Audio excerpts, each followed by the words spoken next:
Welcome to our Tips and Tricks Holidays edition. Well, our first tip is that as soon as you get to your hotel, after you've checked in and left your luggage in the room, you should check to see where the fire escape is. Now, there's usually a map on the bedroom door to show you where the fire escape is, but have you ever actually gone and looked for it? Because in an emergency, you don't want to be panicking. So let's see where it is in the hotel we're staying in at the moment. So we are right here, and there is one to our right, and then there is another exit all the way at the other end of the corridor. Well, that looks easy enough, so let's go and see if we can find it. So we basically turn right, and here is the security door. I don't think we could open it. I think it's only when it's a fire alarm. That's when it's opened. Well, that's good to know, but we should also check out where the other one is, just in case there might be a problem. There's a fire right next to us and we need to go the other way. So here is the other fire evacuation door. That means stairs. I have to say, that's the first time I've ever actually gone and looked for the emergency exit in a hotel. And I had no idea that it was right next to us here. And of course, hopefully we won't need it, and hopefully you'll never need one either. But if you do, then make sure you know where it is to begin with. There are so many things you have to think about when you're going on holiday, from the planning to the packing to the actual day of travel as well, checking into the hotel, all those things, working out how you're going to find your way around, changing currency, all that sort of stuff. Or maybe you just use a debit card. More on that later. But there's other things that you should really think about. And first of all, anything to do with if there's a problem while you're there, how are you going to deal with that? So we've got some tips and tricks of things that you should really do before you go away. And the first one is that once you've packed your suitcase, take a photograph not only of the outside of it, but of the inside as well. Now, we are guilty of not doing this all the time. We didn't do it on the trip we're on at the moment, but we did on the last one, for example. It just means that if your luggage goes missing, then an airline will most likely show you a chart of different types of suitcases and say, is it like that? Is it like this? You can say, well, actually, it's exactly like this. If you've got the photograph, Yes. then you can show that to them. Now, there's a lot of trouble in the world right now, and you might end up getting stranded. You might even need the help of your local government. So it's always a good idea to have the contact details and address, a telephone number of the embassy of your country, or the consulate if there is no embassy. And also take photographs of your passport, because if you were to lose it, it might be easier to get a replacement one or to get an emergency one if you have a photograph of the details. And also make sure you've got travel insurance and take the details of that with you. There's usually a 24-hour hotline that you can call, so have details of that phone number so that in the worst case scenario, if you have an accident, if you fall ill, or you're a victim of theft, or if there's a problem with your flight after you've got home and you've ended up having to pay for extra flights or something like that, that you do have the contact details. Going back to suitcases, we always write our names inside the suitcases, as well as the flight information, the port of departure, and the entry point, like the city that you're landing in. And I also write down the name and address for the hotel that we are staying at, because if I do lose the outer bit of the tags, right, that maybe when they go inside to investigate who the suitcase belongs to, then they would be able to send the suitcase to us if we're in a certain hotel. So then they would have access to that information when they open up our suitcases. So that's always a really good tip to keep in mind. We rely on our phones for everything now, and that isn't an exception when we're on holiday. So you may not always have access to Wi-Fi. You'll most likely have it at your hotel, if you're out at a cafe or a restaurant, maybe even on a train. But if you're just out and about, let's say you're looking for details on a map or something, or you're trying to find a restaurant, something like that, you'll need data. So if you use the data on your normal plan, you're going to pay over the odds for it. But you can buy data packs from all the big companies in the UK, such as Three, Vodafone, EE. But there is another way about getting data. Isn't that right, Paul? Yes, and we basically tried Nomad when we went away for the first time. We got this It's an eSIM. So we got this eSIM, and I think it was a free trial. So we had 1 gigabytes.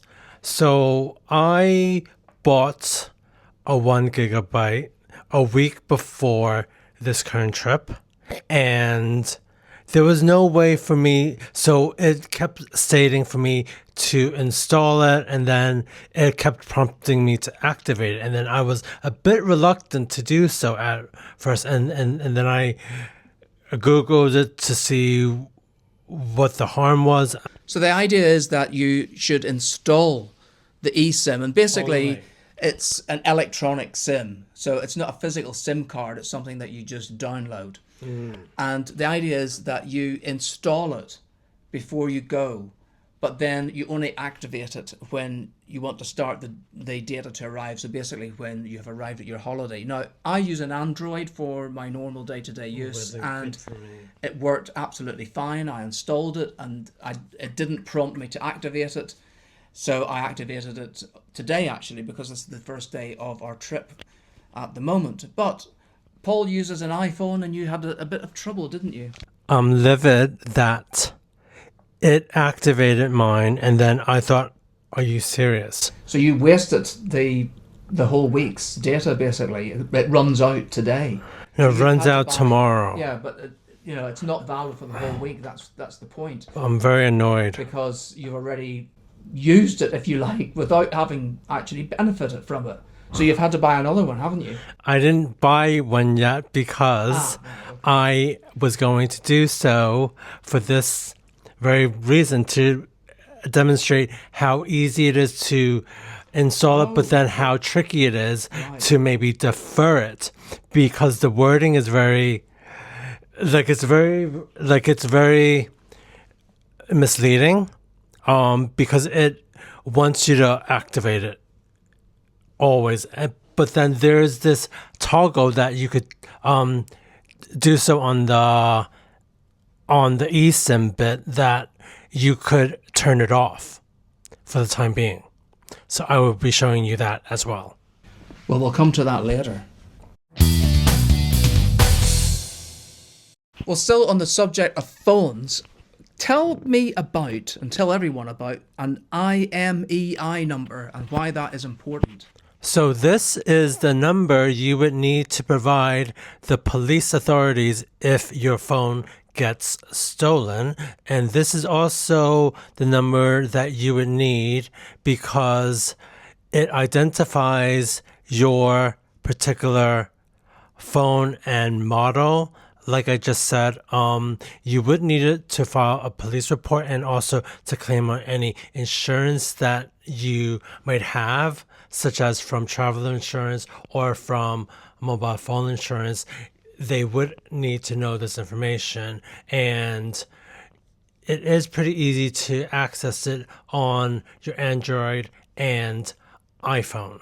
So to access the IMEI number, all you have to do is on your telephone keypad, type in *#06#, and it'll bring up a barcode with your unique number, with your device info. We're not going to show it to you, obviously, because this is unique to Paul's.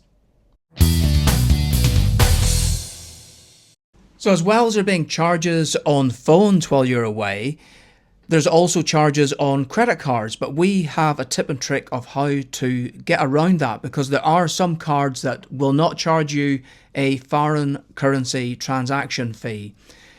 So, Paul, you've got the details of a couple that we use. So we do use the Chase debit card as well as the Monzo card. They are not money that we put our money into from like salary or whatnot. This is an additional, how would you say, current account? Yeah, it's a debit card basically. They do offer credit cards as well. If you're lucky enough to get one, I applied for a Chase one and they turned me down for that. Although Monzo, funny enough, have just offered me the chance to apply for one today, and it says it looks as though you're pre-approved. So I might have a go at getting one of those. But for us, we use mostly the Chase debit card. We actually use it at home as well. We use it for travel, and they pay 1% cash back on everything. But it's great for overseas because there are no transaction fees, no foreign transaction fees to pay. And it will also charge you the current rate of exchange, and it's a good rate of exchange as well, not some of these really bad ones that you might get offered in a shop, which is another tip and trick for when you're away. Always pay in local currency. Yes. Don't pay in, if you're from the UK, don't pay in pounds while you're away, because the shop can basically set a rate above the best that is on offer for that particular day. So if you're about to take a flight, you might want to see, is it running on time? Where is my plane? All that sort of stuff. Well, you can do that on various apps. We use Flight Radar 24, and it's really good because you can type in the flight number of your flight, or any flight for that matter, and you can get all the information about when it left on previous days, when it arrived, how long it took, if it was late, and if the next flight is due to leave on time or if it's going to be late as well. The other thing I use it for at home, actually, we sometimes have aircraft fly over our house, and I'm wondering, where is it? Where is it coming from? What is it? Or helicopters for that matter. Look on Flight Radar 24, and most of the time it'll be there. Sometimes it may not be if it's a covert operation by the police or something. They might not want you to know that their aircraft is in the area. But most of the time, we can find out what it is. And some of them are actually RAF and US Army aircraft, because there is RAF Northolt, which is very close to where we live. Okay, so we are in France, so I could type in France. So if I wanted to buy just an eSIM for France, it would cost £3.40 for 1 gigabyte. This is for 7 days. If I wanted 3 gigabytes, it would cost us £6.79. On the flip side, if you wanted like all of Europe, and then this would include, so it would include 35 countries. So that would be for 1 gigabyte, £4.15, 3 gigabytes, £9.06. I think I might go for this one. So this is what I have in the basket. So what is it? The 3 gigabytes, because I think maybe we might use more than we want, or maybe we might need to. Previously, I would buy these SIM cards, the physical SIM, from 3 because Vodafone charges a lot of money. And I think for 6 gigabytes, I paid £10. So this is more convenient, I think, because you could do it via your mobile phone rather than having to actually get the physical card. So you go check out. So I'm happy with that. So 3 gigabytes, 30 days. And I can also use the rest of this allowance back when I get home. So I can always do that if I overuse things at home. So I'm going to enter my... Oh, and you get to accumulate points too. So from the previous transaction, I had 25 points. So I'm going to enter my details in. I'm not going to show you this. Okay, so another thing it says is I have to confirm that I have an unlocked and eSIM compatible device. So my iPhone is unlocked and it is an eSIM compatible device. So I'm going to hit complete purchase. Now it says your purchase is processing. So it says that my order is ready. Install. The eSIM can only be installed once. Do not remove it from your phone. Make sure you have good connection. Well, I have the bars, so continue.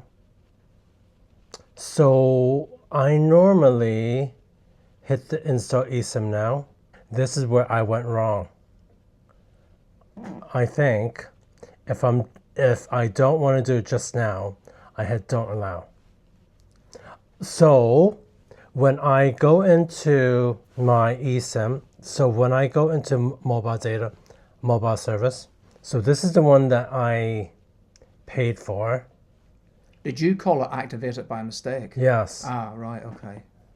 So let's just hit allow to see what happens. So it says it's ready to activate. Your new eSIM from Nomad is ready to activate. So this is the point that I was at when I wanted to activate the eSIM. The one that you did by mistake. Yes. So now what happens? You'll just activate it when you need it now. Yes, I'll just activate it when I need it, probably tomorrow. But no, like it's very misleading, and I think there is a way for you to delay it for when you land, but I think it's pretty much better for Android phones for some reason. So I would say for Nomad customers that use iPhone, I would suggest maybe just buy it when you land. But this is cheaper than using a physical SIM though. Well, after all that, I think we need a holiday, don't you, Paul? Yes. Well, it's just as well, it's the first day of our trip. So we hope that if you're traveling, that some of these tips and tricks have been useful. Have you got any that you might have yourself? Let us know in the comments, and we'll see you next time. Bye.